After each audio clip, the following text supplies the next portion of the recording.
I'm Gareth Kane and welcome to another edition of Ask Gareth. The idea is you ask me questions about corporate social responsibility or sustainability and I do my best to answer them. Except this time. This time isn't quite the direct question from a viewer that I usually field. No, the topic came out of a discussion I had with Michelle Marks, who's a fellow sustainability consultant.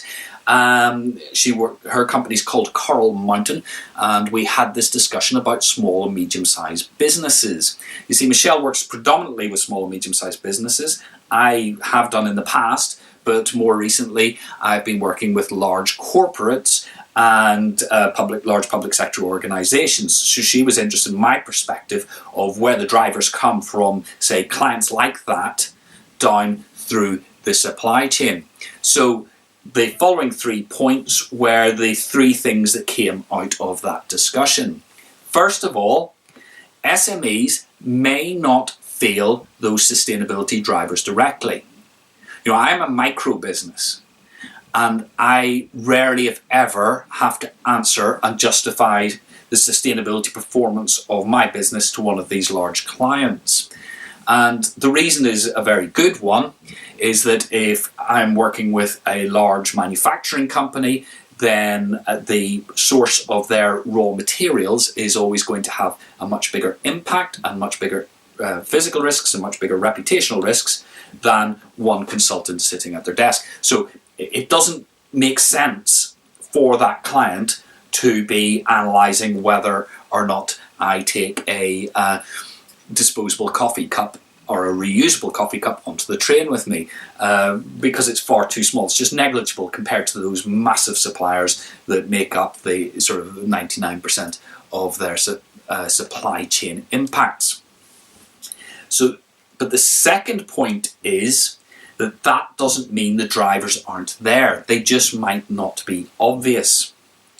So, for example, if you supply network management software into corporate clients, if somebody else comes along with a similar product which has amazing energy saving abilities through switching equipment down, virtualization, whatever else it might be, you might find your contract ends and their contract starts and you never saw it coming. Similarly, if you worked providing specialty food into a supermarket, if somebody comes along with another food product which has a wonderful sustainability story associated with it, whether or not your product's a good one, if there's a limited amount of shelf space, you could end up being shifted off. So the impact could be sudden and catastrophic is what I'm getting at, without anybody ever having asked you what the sustainability performance of your product is. The third point is, though, where there's risk like that, there's always opportunity. You could be that new upstart software company.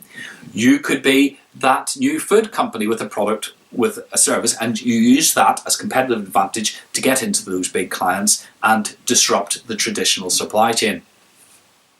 And what's great about small and medium-sized businesses is they are so agile that they can do that very quickly. Innovation and change can happen at a much faster pace than a larger supplier working in the same marketplace. So the opportunity for disruption there and being sustainable is massive. So to try and sum those 3 points up into the triple bottom line, to thrive in the 21st century, small and medium-sized businesses should make sure they are part of the sustainability solution, not part of the problem.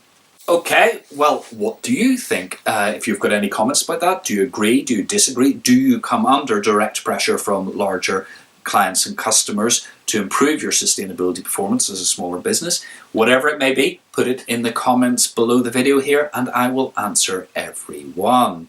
If you want to get every future edition of Ask Gareth, then please go to www.terrainfirma.co.uk and sign up to the Low Carbon Agenda. That's my monthly newsletter where you will get notification of every future edition and a whole lot of other clever free stuff as well.